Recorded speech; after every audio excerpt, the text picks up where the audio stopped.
So obviously these are not set in stone. There's nothing to say that you can't deviate from this. But these are the reasons why I would put these on these bots and why I would pair them up. If you want to get some best builds, I have done some best build videos. You can go and check them out. But we're just looking at combats for now with what bots they suit. So to kick it off, we're going to start with Nightstick and Fracas, which is obviously a ranged combat. And for me, the top one is Rust Dust and Scavenger. So the reason that I put Rust Dust and Scavenger at the top is that I've also put some of these bots in there by how much they are used in the game by top players, whether it be on defense, whether it be on offense. So obviously some of these might change in time as newer bots come through, but right now Rust Dust and Scavenger are probably the most used bot in the game. Absolutely crazy amount of damage that they do. And so Nightstick and Fracas, the reason I put Nightstick and Fracas on Rust Dust and Scavenger is that they tend to walk off and get in trouble. Now, if you've got Rust Dust with a G1, that heals. And if you've got Nightstick, that heals as well. So it just keeps her alive that bit more. And with her running off, that's really, really important. So you either need something that's going to keep her back, which Nightstick got decent range, or you need something that's going to protect her and keep her alive. Next off, we've got Sunstreaker. So again, similar reason for that is that Sunstreaker is one of the best bots in the game right now, and so that Nightstick with the healing again is just beneficial on anyone in your team. Next up, we've got Cosmos and Mindwipe, and the reason I picked Cosmos and Mindwipe as well is on defense. So you've got the acid from the defense, which obviously stops healing, which heals them themselves as well. And then you've obviously got the ranged amount of damage that they do in an outpost. And a similar sort of reason for Overload and Demolisher as well. But obviously, as we go down, I'm sort of saying that if you've got a choice who to put it on, I would put it on Rust Dust primarily. And if you've got another combat on Rust Dust, then maybe use it for the second choice or the third choice. But Overload and Demolisher, really good option again for defense. And then fifth, I put Tracks and Cutthroat. I just feel like you need a decent ranged combat on Tracks and Cutthroat. I feel like you're looking at either Nightstick and Fracas, or you're looking at Flak, or you're looking at Peacemaker for Tracks. I think is ideal. But personally, I really like Nightstick and Fracas on Tracks and Cutter. Next up, we've got Peacemaker, and Peacemaker for me goes on a defense bot primarily. So for me, Overload and Demolisher is definitely a priority.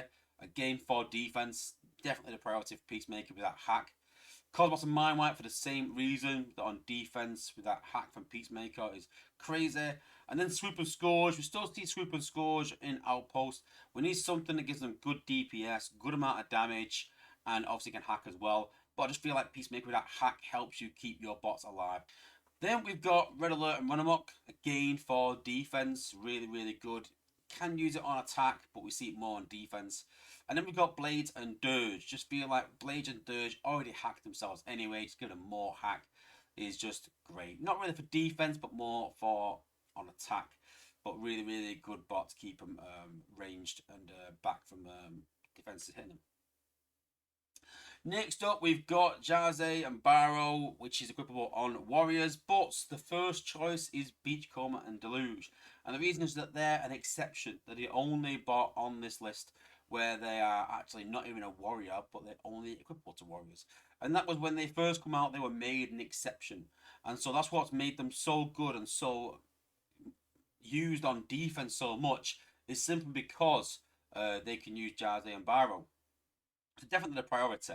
Then we've got likes of Pipes, Rook, Slug, Nose Cone, your general warriors. And this sort of health increase really helps just to keep them alive and give them that boost as well. It also removes shields as well when you equip it to these bots. So putting it on those on attack even helps as well against other outpost bots when you're attacking. So really, really good combat on defense and attack. Next up, we've got Buzzstrike and Lancelon, and the main reason that these are on the list and others aren't, there's probably a few where people are like, well, these are quite similar. But the reason that these are mainly on the list is that they have anti-hack. Now, hack is massive at the minute on offense and on attack and on defense. But likes of Bashbreaker, other combats that are quite similar, Although Bashbreaker's got acid and that might help, I just feel like Buzzstrike and Lancelon with the anti-hack makes that bit of difference.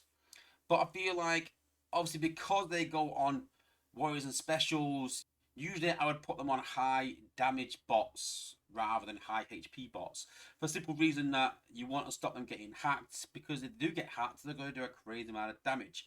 If Pipes gets hacked for some reason, it's not as vital, really, to your team losing a bot maybe. If Pipe starts attacking your gunners are not going to take much damage from Warrior. And that's why Tazkid and Antagonist are the #1 pick for me, because he's absolutely crazy good in terms of damage, and one bot that you don't want getting hacked. Same from Optimal and T2 Meg, same for Leo Prime and Predator King, for the simple reason that you don't want them guys getting hacked, turning your bots and doing a crazy amount of damage back on them. And then you've obviously got Pipes and Rook. Now for me, they're two of the best warriors in the game. And the reason you don't want them hacked is not because they're going to do damage against your own bots, anything like that, but the fact that if you get hacked, you can't utilize them and you can't protect your bots. So, although they're quite important, I would definitely look at a high damage bot for Buzzstrike and Lancelon. Next, we've got Pterodactyl and Pterodactyl, and similar sort of reason that what you want is you want to put them on a bot that does high damage because they heal based on their damage done. It also works for abilities, so you want a bot that has a high damage ability. And that's why we've got Tazkid and Antagonist, because they do so much damage in an area. Why you've got Optimal and 2-2 Meg, same huge amount of damage in an area. Roadbuster and Half Shell, a bit different. They do a crazy amount of damage to one target. So what you'll find is you get a massive health jump in one big chunk, rather than a steady increase that the likes of Tazkid or Optimal might get. Then you've got Slash and Ripper Snapper, same sort of thing, that you want to get them healing. The amount of times I've used Slash, she's took some damage and got near the HQ, and I feel like I could have done with something to heal her a bit more. And obviously the amount of damage that Slash does, that Pterodactyl will do great in terms of healing her. I personally don't like Grimlock and Razor because of the amount of... They do damage, but the shielding just doesn't seem to be as good because they've got lower HP. But Grimlock and Razor Shark, because they do more damage, means they heal more, so it's more worthwhile putting it on them if you are going to do it on a rushing warrior. Next, we've got Big Daddy and Groundhog. Now, they can be equipped on any bot, but generally, you want these for defense. That's the main reason you would use them. So, the first choice for me is Red Alert and Run Amok. If any bot in terms of combats in an outpost that you're going to put a minion on, it needs to be someone who does low damage when they stop their ability. Now, the reason that I put them on Red Alert and Run Amok, Twin Twist, Quellagon, is because once they've stopped their ability, they don't do much damage. They're kind of useless then, really. But having Big Daddy there, or Groundhog, means they still do a crazy amount of damage. And with Big Daddy and Groundhog sitting back, it means that they'll sort of push on, not in terms of melee, in terms of Red Alert, but they'll get closer and leave them behind doing a good amount of damage. Whereas you might have Overload or Cosmos in an outpost where you want them to do damage because they've got good DPS. And that's why you want a good DPS combat with them. Whereas Big Daddy's one on his own. Next we've got Swoop and Scourge. Although Swoop and Scourge is not used as much, they still drop the combat outside the map. And so it's a crazy amount of damage they do and they can't really be killed. So a bit of a bug, but people still do use that and can be used. And so it's a good option to put on Swoop and Scourge for the time being. Then we've got Optimal and T2 Megs for the same sort of reason. The Optimal and T2 Megs are one of the main outposts in the game right now still. Not as prevalent as they were, but still good. And so putting Big Daddy on them is still quite relevant. And then we've got Blur and Runabout. And the reason I sort of picked them is you could maybe pick Cup or any other sack bot really as well. But I feel like the more suited to Blur and Runabout, because they have a bit less survivability, is that you can do your sack and the bot can die. And then sometimes you want to drag them down. Sometimes the bot might die before the likes of Laokaiser get their hack off. And so by having a combat that's going to stay at the back of the map and stay on the launch pad, it just encourages people, or the outpost bots, to use their abilities on that combat if your sack bot dies. And just gives you that bit of a protection, really, rather than having to drop an extra bot and then maybe getting hit by those abilities or whatever else. Just makes it a bit easier. Next, we've got SB Optimus and SB Megatron. They're more used on offense than defense. I wouldn't really use them on defense. And so that's why the list is a bit different than Big Daddy. So, firstly, you're looking at high damage bots, special bots that can't use ranged combats, and there's something just to help them get more DPS. So, SB Optimus, SB Megatron work on your team, but I find that Leo Prime and Predacon Inferno, they don't really have a good combat, really. Not a good combat, not a combat you go to and go, it has to be this. There's quite a few options. And so that's why I'd put SB Optimus and SB Megatron on them. Same for Optimon, T2 Meg, same for Tazkid. Because they're not ranged, you don't straight away go to Nightstick and straight away go to Peacemaker, the main two combats in the game, I would say. So you've got to pick something else. Blaster and Soundwave, I find that they're coming back into the game a bit more. With Mindwipe hacking 2 targets, you can throw Blaster at Mindwipe and he hacks the minions rather than your bots. So I'm finding people using Blaster and Soundwave a bit more. I'm putting SB Optimus, SB Megatron on them, maybe along with Quintus. It's a really good option because they don't really need a combat as such on them. And then the last option is the healer. Same sort of reason that healers, you don't have to have a certain combat. I feel like CL is the best choice. And I know I'm not putting any healers in this list, but the simple reason is because I find that like everyone will go to CL or wrong. And then after that, everyone tends to really go for a minion, basically. And these are the 2 main minions that you're sort of looking at on offense. Next, we've got Sidetrack and Growl. Now, Sidetrack and Growl right now are mainly used for sack. Hence why you've got Blades and Dirge and you've got Silverbolt and Thundercracker. Because people will use these to do the airdrop where you fly across the map, drop the combat where you won, circle back, and pop some outposts with Sidetrack and Growl. So that's the main option for those 2.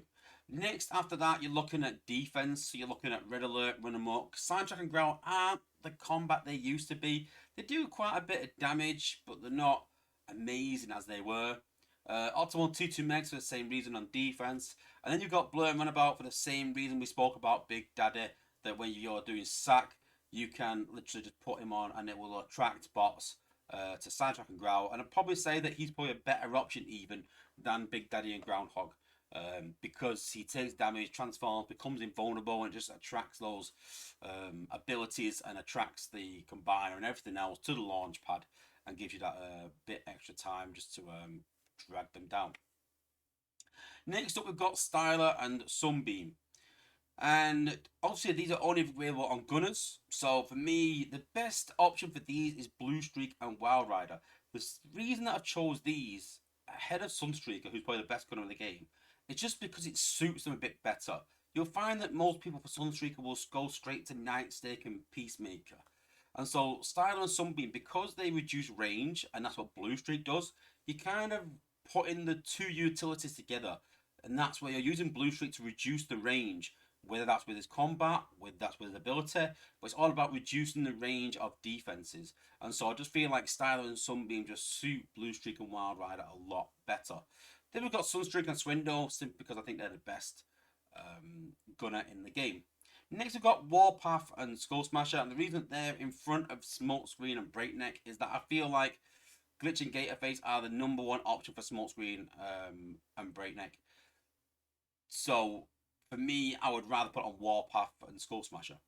Still a really good bot, keeps him ranged, and really, really good. And then, obviously, like I said, Smokescreen and Breakneck.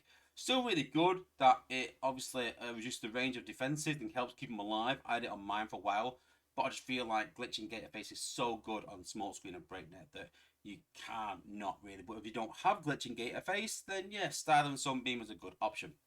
And then we've got Skids and Knockout, just because they're probably the 5th most used gunner in the game right now. I feel like those 4 really are utilised so much, and after that it's kind of open really. Some might use Sea Spray, some might use Skids, some might use Sits Gun, but I feel like Skids without Acid, along with obviously Rust Dust and Scavenger, combining the 2, is probably the most utilised, and you can put it on them as well. Next up, like we said, we've got Gunner one, we've got Glitch and Gatorface with Smokescreen and Breakneck, obviously the most important one, because it dragged them back so much. You need it on a bot with almost infinite range, and that's why Smokescreen and Breakneck and Warpath and Skull Smasher are the two bots at the front of that. Because you want something with really good range. Next, you've got Sunstreaker, because Sunstreaker still got really, really good range. So it doesn't matter if he sits back too much, but keep that range in mind, guys, because it does keep them well, well back. Next, we've got Bluestreak and Wild Rider, because his range is not as good as Sunstreaker, really. So you don't want to keep him back too much. Again, that's why other combats like Nightstick will get them a bit closer. But I feel like Glitch and Gatorface is still a good option. And then we've got Sea Spray and Octopunch for the same reason. Skid to Knockout. It's not a lot of people using Sea Spray and Octopunch right now. Those four are the main four gunners that everyone is using. And then after that, it's kind of open, really. But Sea Spray and Octopunch have a decent range still on their ability. So using Glitch and Gatorface is not the end of the world, but it's not the best, I would say. There are other better options for Sea Spray and Octopunch. Next, we've got Warrior Special. We've got Solus Prime. So I know there are other weapons on here, and people probably thinking, going, where's the rest of the weapons? For me, I don't really rate the rest of the weapons. I'm not a big fan. I know that Shield Run's not here, on here either. I'm not a big fan because it can pop output when you don't want it to. So there are some things in here I've missed off because I'm not a fan of. But Solus, I feel like, is the best weapon in the game, probably one of the best combats in the game, whatever you want to call it. And put it on like the likes of Optimus, T2 Megs, Tazkid, Antagonist, Robust, and Half-Shell. The reason they're on them is simply because if they run off and die because they're front line bots without having a shield, without having a rush which gets them out of trouble, I find that they're the ones that are going to die first if trouble does happen. And so Solus just gives them that extra lease of life. Obviously stops them getting hacked when we're saying that hack is so important right now in the game, and so having anti-hack as well is really, really important.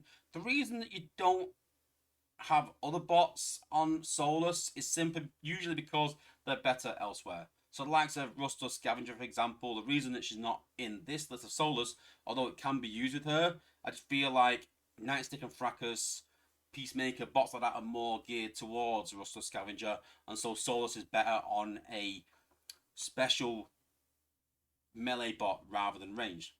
Then we've got Drift and Barricade, because a lot of people are trying to solo bases with Drift nowadays. So be careful of not using flare mines, guys. So because of that with Drift and Barricade, the thing is though, if they do get caught in a flare mine, at least with Solus they have an extra lease of life. So what you can do is you can pop an outpost because of a flare mine, let Drift and Barricade die, you can pop your combiner, and then they'll come back to life again quite quickly. So it's a really good option to use Solus on Drift and Barricade if you are going to try and solo bases. Then we've got Pipes and Headstrong as well. And the reason that I put that with Solus is that's how I have it on my war team.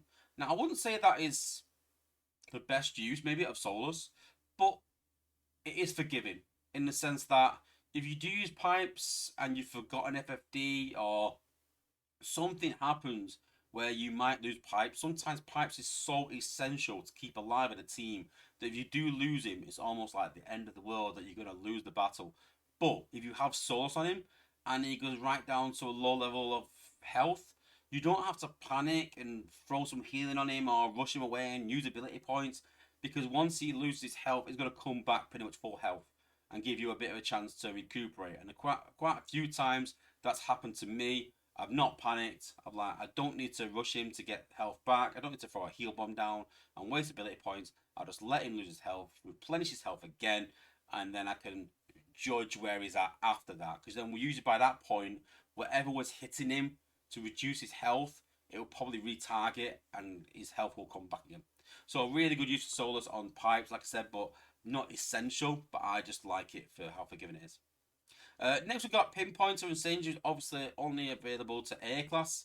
And I think the main one for me is SG Jetfire and SG Thundercracker for the amount of DPS that they do is a crazy, crazy amount.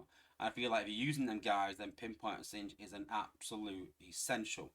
Next you've got Blades and Dirge for the similar sort of reason that they do crazy amount of healing. Silverbolt and Thundercracker, same reason. Air Raid and Slipstream, Brainstorm and Skyhawk. So all very similar reason, but these are probably the main 5 bots that we'll use in the game right now. the most used by the top teams, and so that's why you're better using these 5 airbots than anything else. And that's my list of all the combats in the game. Well, sorry, the top 12 combats in the game, and how I think you should equip them to other bots. Let me know if this helps. Let me know which of these you use in your war team, if you use them on these bots, or if you think that something's better used elsewhere as well. Let me know in the comments, guys. And I hope it helps some people to improve their war scores and make their team a bit more versatile. Let me know.